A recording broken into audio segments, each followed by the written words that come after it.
Greetings, this is Doc Ock coming at you live and direct from Black Facts Headquarters Central here in lovely Kent, Ohio. Only state in the union that ends the same way it starts, with a great big zero. Ohio. Welcome to our parlor here in Ohio. Well. Tonight we're coming with more scary stories. So get ready, hold on to the edge of your seat, and be ready, because we got one just for you. And you too.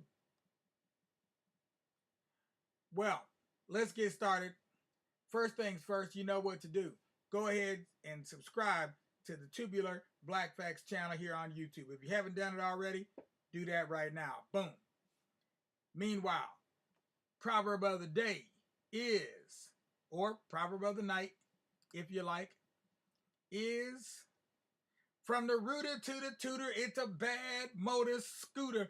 But what if your scooter is out of control because someone else is at the helm and there's nothing you can do? What if? What if? What if?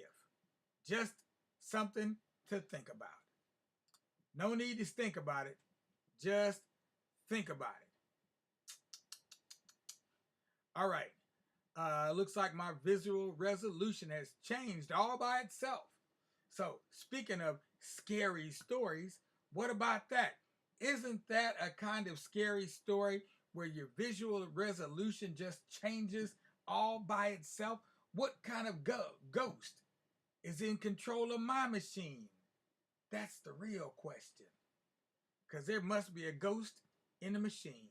Because I know I changed my video resolution just the other day. So why would it change black to the way it was before? I have no idea. OMG, I can't believe it. It's really beyond me.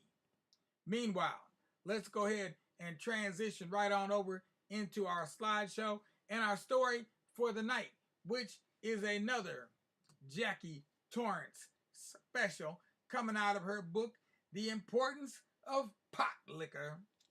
The Importance of Pot Liquor. And let's see if Jackie gets any slicker coming out of The Importance of Pot Liquor. The story tonight is a ghost story by the name of Paul's Trip from Town. Let's see what happened to Paul when he came from town. One Sunday afternoon, all the folks were gathered on Aunt Sally's front porch. Uncle Fred had just picked his guitar and sung one of his favorite songs. Everybody had enjoyed a bowl of homemade ice cream and a slice of Aunt Sally's pound cake. Someone asked Grandpa, "Jim, do you remember that time you came in from town and stopped at the Hall House? What really happened to you that night anyway?" That was all the asking that was needed. My grandpa smiled and hesitated for a moment as he shifted his weight on his chair, moving slowly as if trying to recall the incident. Some overly anxious person spoke up and asked him again if he remembered. "Course I remembers," he said. "I remembers it as if it happened yesterday." Yesterday. Ola needed black thread, vanilla flavoring, and a bottle of Hadacol. Will was out here that morning and he drove me to town. I didn't want to wait all day for him. So I got what I came for and got on the road back to Second Creek. It must have been around 2:30 or 3 when I noticed the sky began to get dark with storm clouds on the horizon. I was beginning to worry because Ola never liked storms and I knew there was nobody home with her. But that little young'un and she couldn't be of no help to a person scared of thunder and lightning. Pa shifted his cane from one hand to the other. We took this as our cue to sit back and get comfortable. We were in for a story. A ghost story.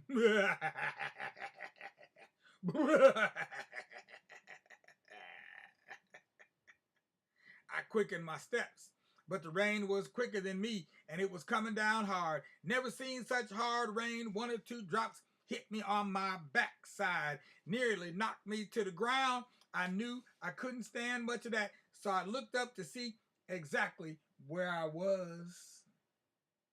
And I knew right off I was at the Hall house. I went fast as I could to the porch. When I stepped up on the porch, the bottom fell out of the sky. You couldn't see your hand before your face. I would have stayed on the porch, but the lightning was getting bad and the rain was blowing kind of rain. I'd have been soaked to the bone if I had stood there any longer.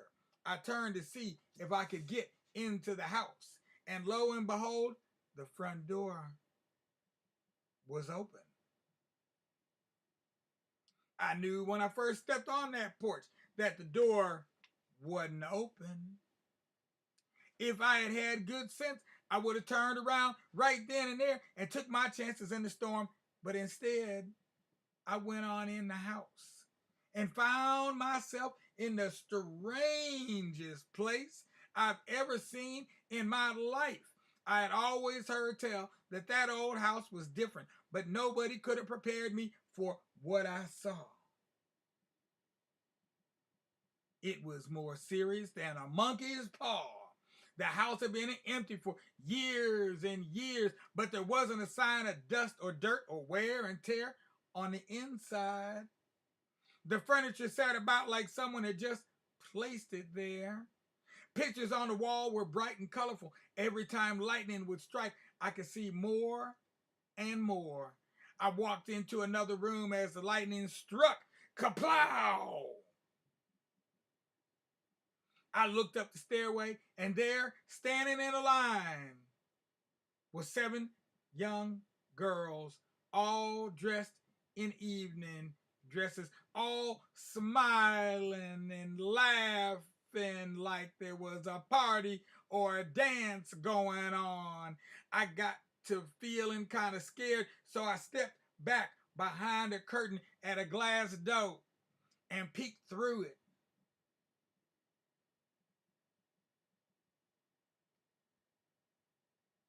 As each girl reached the bottom of the steps, she waltzed out onto the floor as if someone had taken her hand. As they all danced and circled the floor, I felt like I was watching something that took place every day and every night.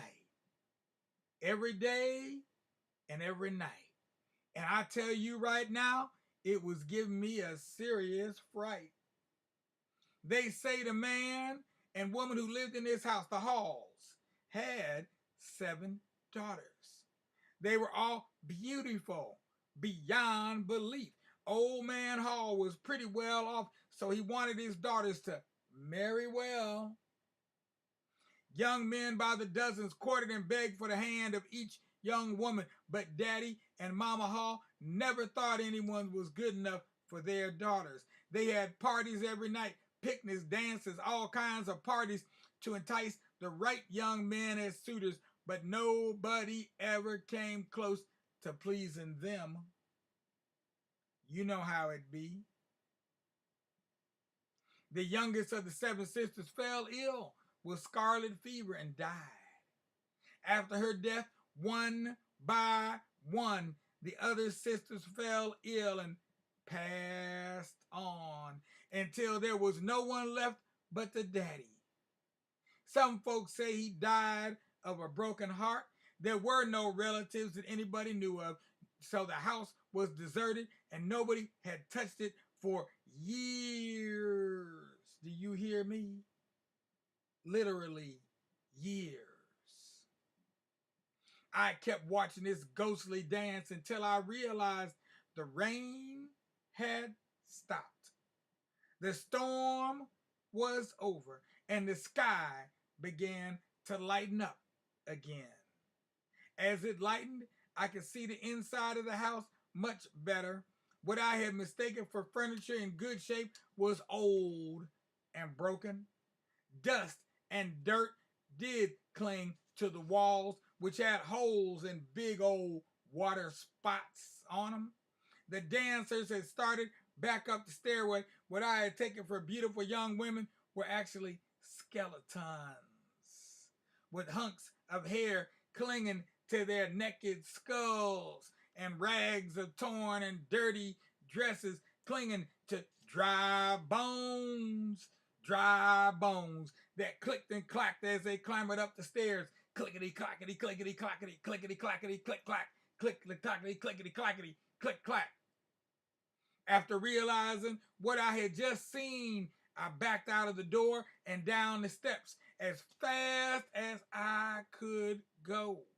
When I got to the road and looked back toward the house, I saw the figure of a man standing in the door, shaking his fist at me. And then the door slammed. Bam! Bam! Pa had just thrown his cane on the floor and frightened everyone within earshot. My God, Mr. Jim, said one of his listeners, is that the truth? Well, son, said Pa, it's as true as I can ever tell. I watched as he moved the clump of tobacco from one side of his jaw to the other. When he made that kind of move, I knew that tobacco hid the smile that crossed his face. And that, my friends, is our scary story for the night. I hope you weren't too frightened. I hope I didn't scare the bejesus out of you. And I hope that you didn't soil your clothes or anything like that, because that would have been frightful for true. But meanwhile, as for you and as for me, what we need to see is how we can support each other. And so we ask everybody now, within the sound of my voice, to go ahead and subscribe to the Tubular Black Facts channel. Go ahead and subscribe. There's a button below. Hit it and quit it. Don't forget it. It doesn't take but a minute to hit it. Cost you nothing at all, but brings many benefits. So you might as well go ahead and get it. Get signed up and be ready, because we'll be black tomorrow at noon, and we'll be black tomorrow night at 9, because this is Doc Ock at noon and 9. But meanwhile, I got a message for the children out there. All you little ones, you know what time it is. Don't make me have to give you a quiz. Take your little head and lay it on your little pillow, on your little bed. Close those yeah eyes while you wait on that sun to rise. And when you feel those sunbeams beaming down on your eyes, you'll know that it's time for you to rise and shine, old chillin' of mine. And in the meantime, just keep your eyes closed and stay on your toes. Be ready to do your dosey-dose, because in the new day, you need to be ready to do things in a whole new way. Peace out without a doubt, with justice, because anything less disgust us. Let me just say good night to E.P. Iroko, and who else I see over there, and Larry Parker, and anybody else out there within the sound of my voice.